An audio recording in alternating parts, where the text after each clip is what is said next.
MLC ఎన్నికల నేపథ్యంలో కర్ణాటకలో క్యాంపు రాజకీయాలు రసవత్రంగా మారాయి. ఈ నెల 30న ఖాళీ కానున్న 7 ఎమ్మెల్సీ స్థానాలకు ఎన్నికలు జరగనున్నాయి. కాంగ్రెస్ నుంచి 5, బీజేపీ నుంచి 2, జేడీఎస్ నుంచి 1 పోటీ చేయనున్నారు. బరిలో 8 మంది అభ్యర్థులు ఉండడంతో క్రాస్ ఓటింగ్ జరుగుతుందనే భయం కాంగ్రెస్ పార్టీని వెంటాడుతోంది. ఈ నేపథ్యంలో కాంగ్రెస్ ఎమ్మెల్యేలను బిడికి దగ్గర ఉన్న క్యాంప్ కి తరలించారు. ఎమ్మెల్యేలతో సీఎం డీకే శివకుమార్ భేటీ అయిన తర్వాత ఓటింగ్ పై శిక్షణ ఇవ్వనున్నారు. క్యాంప్ నుంచి నేరుగా ఓటింగ్ కు హాజరయ్యే విధంగా ప్లాన్ చేస్తున్నారు.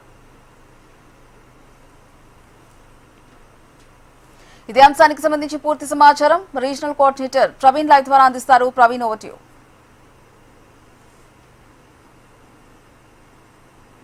కర్ణాటకలో మరో రాజకీయ రసవత్తరమైనటువంటి పరిస్థితులు నెలకొన్నాయి. ఏదైతే నిన్ననే అధికార మార్పిడి సజావుగా జరిగిన నేపథ్యంలో కాంగ్రెస్లో రాజ్యసభ ఎన్నికలు కూడా సక్రమంగా జరిగాయి. తాజాగా ఈ నెల 18న జరుగుతున్న విధాన పరిషత్ ఎన్నికలకు రసవత్తరంగా మారాయి. ఎందుకంటే ఈ నెల 30కి 7 ఎమ్మెల్సీలు తన పదవులను కోల్పోతున్న నేపథ్యంలో 8 మంది అప్లై చేశారు.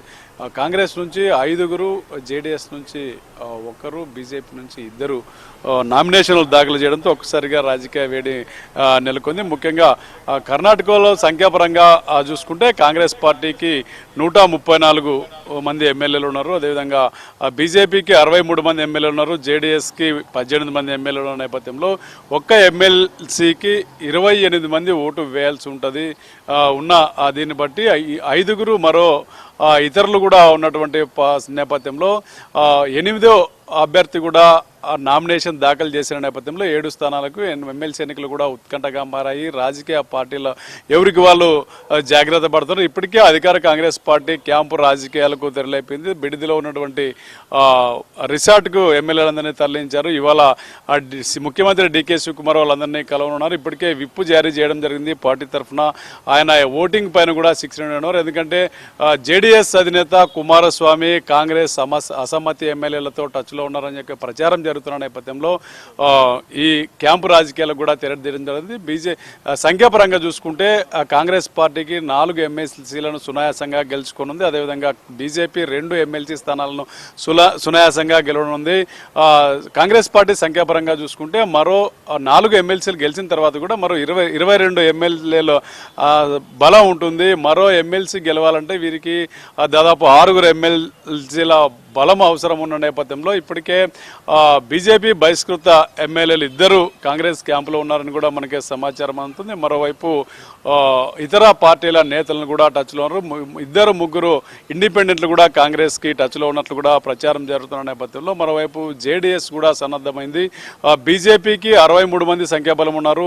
2 ఎమ్మెల్సీలకు ఓటేసి మిగిలిన 7 ఎమ్మెల్యేలు కూడా సంకీర్ణ కూటమి ఏదైతే ఎన్డీఏ కూటమిలో భాగంగా పొత్తు ధర్మంలో భాగంగా జేడీఎస్ అభ్యర్థికి ఓటు వేయాల్సి ఉంటుంది. జేడీఎస్ కున్న సంఖ్యాబలం చూసుకుంటే 18 మంది, ఎన్డీఏ పక్షాన్ని వచ్చేడు 7 కలిపితే మరో 3 అవసరం ఉంటుంది. మొత్తం 28 స్థానాలకి 3 స్థానాలు అవసరం ఉంటాయి. అయితే కర్ణాటక రాజ్యపక్ష స్థానం పార్టీ నుంచి గెలిచినటువంటి ఎమ్మెల్యే గాలి జనార్దన్ రెడ్డి ఇప్పటికే బీజేపీలో కలిసిపోయిన నేపథ్యంలో ఆయనతో పాటు బీజేపీ బహిష్కృత నేత బసవరాజ్ యాత్నాలు కూడా ఓటు వేస్తారని చెప్పి ధీమా వ్యక్తం చేస్తారు. వీరు 2 ఓట్లు కూడా జేడీఎస్కి పోలైతే మరొక ఓటు రావాల్సి ఉంటుంది. అదేవిధంగా కాంగ్రెస్ పార్టీకి కూడా ఇప్పుడున్నటువంటి సంఖ్యాబలం మద్దతు ఇచ్చే వారందరినీ చూసుకుంటే మరొక ఓటు తక్కువగా ఉంటుంది. అయితే బీజేపీ నుంచి ఇంకొక ఓటు వేస్తారా అన్నది కూడా ఆసక్తికరంగా మారింది. అయితే నిన్న ఏదైతే పిసిసి అధ్యక్షుడు హరిప్రసాద్తో డీకే శివకుమార్ భేటీ అయిన సందర్భం కూడా 5వ ఎమ్మెల్సీని కూడా గెలిపించే ప్రయత్నం చేద్దాం, ఖచ్చితంగా గెలుచుకుందామని చెప్పి వాళ్ళు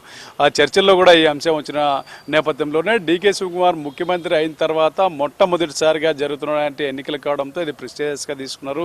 ఖచ్చితంగా 5 ఎమ్మెల్సీలని గెలిపించాలన్న ఒక ధీమాలో అయితే డీకే శివకుమార్తో పాటు కాంగ్రెస్ పార్టీ ఉంది. అయితే అందుకోసం ఇప్పటికే క్యాంపు రాజకీయాలకు తరలించారు. అసమ్మతి ఎమ్మెల్యేలందరితో కూడా మాట్లాడుతున్న పరిస్థితి. పార్టీ విప్ కూడా జారీ చేశారు. ఏదైతే ముఖ్యంగా మైనారిటీ వర్గానికి చెందినటువంటి 9 మంది ఎమ్మెల్యేలు ఉండగా ఒక్కరికే మంత్రి పదవి ఇచ్చారు. వాళ్ళకు కొంత అసంతృప్తి ఉందన్నది కూడా వ్యక్తమవుతున్న నేపథ్యంలో అందరిని కూడా క్యాంపుకి తరలించారు. ఓటింగ్ పైన కూడా శిక్షణ ఇస్తున్న నేపథ్యంలో ఖచ్చితంగా 5 ఎమ్మెల్సీ స్థానాలు గెలిచేందుకు కాంగ్రెస్ ప్రభుత్వం తీవ్రంగా ప్రయత్నిస్తుంది. మరోవైపు జేడీఎస్ అభ్యర్థి గోవిందరాజును ఎట్టి పరిస్థితుల్లో గెలిపించుకోవడానికి ఎన్డీఏ వర్గాలు కూడా ప్రయత్నిస్తున్న నేపథ్యంలో అయితే క్రాస్ ఓటింగ్ జరగవచ్చు రావచ్చు అనేది చాలా పట్టుకుంటున్న అంచనాలు. క్రాస్ ఓటింగ్ ఎవరు ఎక్కడ ఓటేస్తారనేది కూడా కొంచెం తెలియాల్సింది. ముందుగా ఒక ఎమ్మెల్సీకి 28 మంది ఎవరైనా ఓటర్లు ఎవరికి ఓటు వేయాలో అలాట్ చేస్తారో ఆ తర్వాత మిగిలిన 22 మంది కూడా 5వ అభ్యర్థికి ఓటు వేయాలని చెప్పి కాంగ్రెస్ పార్టీ నిర్ణయిస్తున్న నేపథ్యంలో మిగిలిన 6 స్థానాలని ఎక్కడి నుంచి తీసుకుంటారు అనేది కూడా కొంచెం ఉత్కంఠంగా మారింది. అదేవిధంగా జేడీఎస్ కూడా గెలుపు కోసం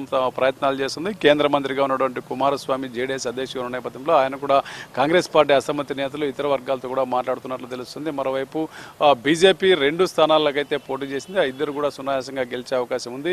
రేపు 18వ తేదీ జరగబోతున్న ఎన్నికలకు ఇప్పటి నుంచే కర్ణాటకలో రాజకీయం వేడెక్కిందని చెప్పొచ్చు. హరిప్రియ.